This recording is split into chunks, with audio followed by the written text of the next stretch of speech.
What if your child's greatest wish was to become your smartphone? Hello, and welcome to our Teaching for Success Parent Engagement Series. I'm your host, Rosa Kemerembe. Today's episode touches a nerve that many families are quietly struggling with. We live in a world where technology is everywhere. Smartphones, tablets, TVs, computers. They help us work, learn, connect, entertain, and even relax. But there's a growing concern we can't ignore. Too much screen time, too little connection. Let me begin with a story that shook me. A teacher was marking homework at home while her husband strolled around the house lost in a game on his phone.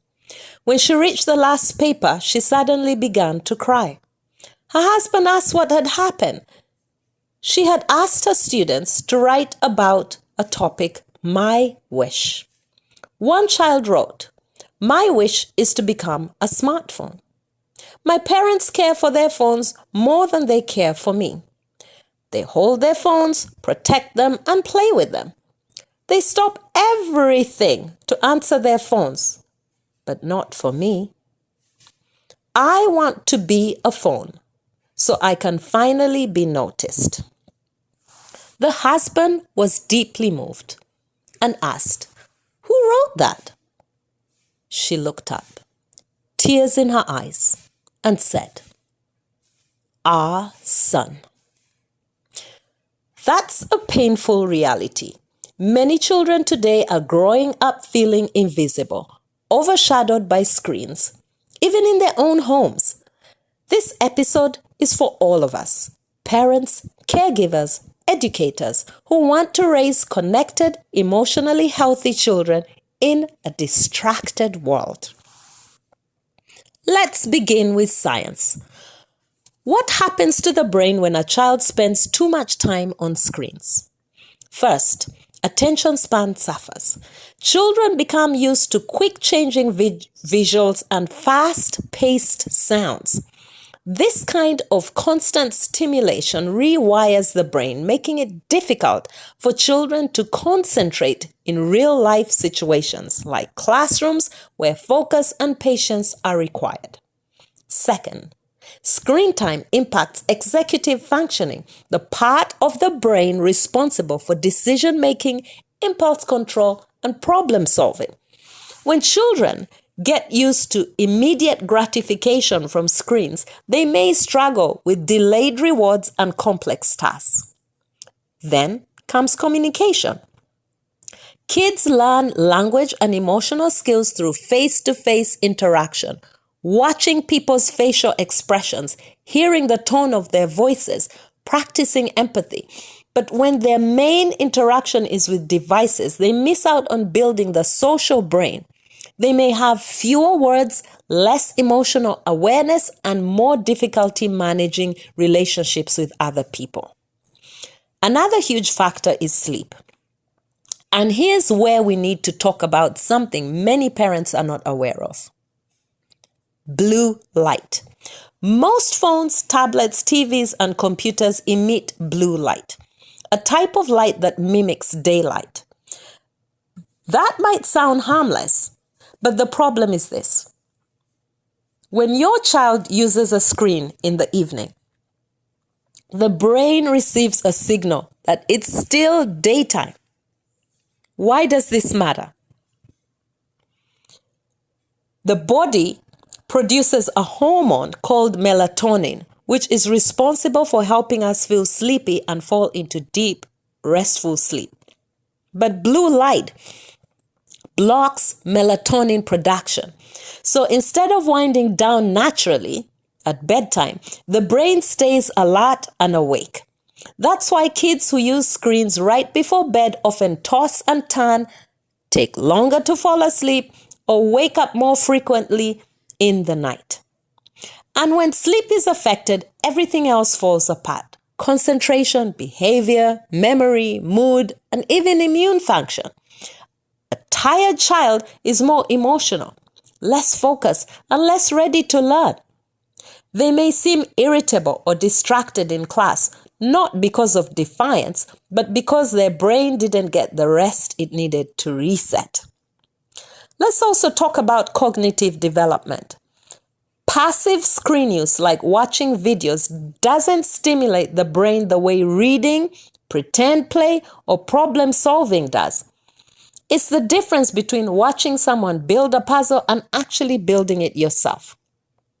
One develops the mind and the other just entertains it. So what can you do? Instead of just do this or don't do that, I want to invite you to be intentional about how technology is used in your home. Here are some practical steps that you can take. Set screen-free zones and moments. Make it a habit to protect meal times, bedtimes, and morning routines. These are powerful connection points in your child's day. No phones at the dinner table. No screens right before sleep. Let conversations and calm moments take the front seat of your homes. Model the behavior you want to see. If your child sees you constantly on your phone, even when you say don't use your phone, they'll follow what you do, not what you say. So be present. Put the phone down. Let your face be the one they connect with the most. Create family tech rules. Sit down together. Come up with boundaries everyone understands. Maybe screens are allowed after homework. Maybe they're off after 8 p.m. Maybe they stay off in the car so you can talk about the day. Children actually feel more secure when there are clear, consistent boundaries. And when we're talking about children, we're not just talking about young children. We're talking about children and young adults as well.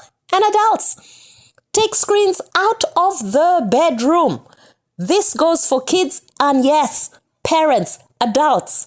Bedrooms should be for rest and quiet bonding, not stimulation of tech devices. Limit background screens. Even if the TV is just on, it distracts both adults and kids and makes meaningful conversations harder. Silence can actually be healthy. Use screens together.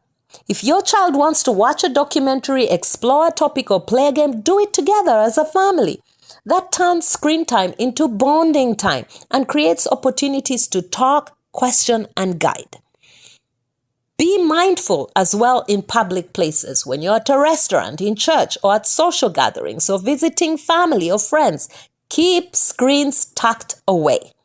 Show your child that relationships come first, even when it's hard or boring. Use those moments to teach them how to sit and be still without being on a device, how to speak to other people, how to wait and interact with others. Plan tech-free outings with your family. Go for a walk, visit the park, play a board game. Let your child experience the joy of you being fully present. No filters, no screens, just people and connection. And here's something parents often overlook. Talk about the why. Don't just enforce these rules. Help your child understand why you're limiting screen time. Teach them how too much tech affects the brain, sleep, emotions, and learning. Children respect rules more when they understand the reason behind them. At the end of the day, our children don't need us to be perfect. They need us to be present in their lives.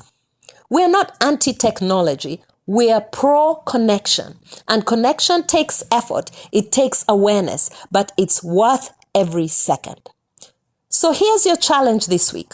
Look for one area in your daily routine where you can reduce screen time and increase connection. It could be a screen-free dinner, an eye-to-eye conversation before bedtime, or turning off the radio or the TV, or chatting in the car in quiet and peace without music blaring. Your child will notice. They might not say it, but they will feel it. They'll feel seen, heard, and valued. And that's the kind of love no screen can replace. Thank you for listening to our Teaching for Success Parent Engagement series. I'm Rosa Kemerembe. Let's raise a generation that doesn't have to wish that they were smartphones, because they are already surrounded by presence, love, and real human connection. Until next time, unplug the noise and plug into your child.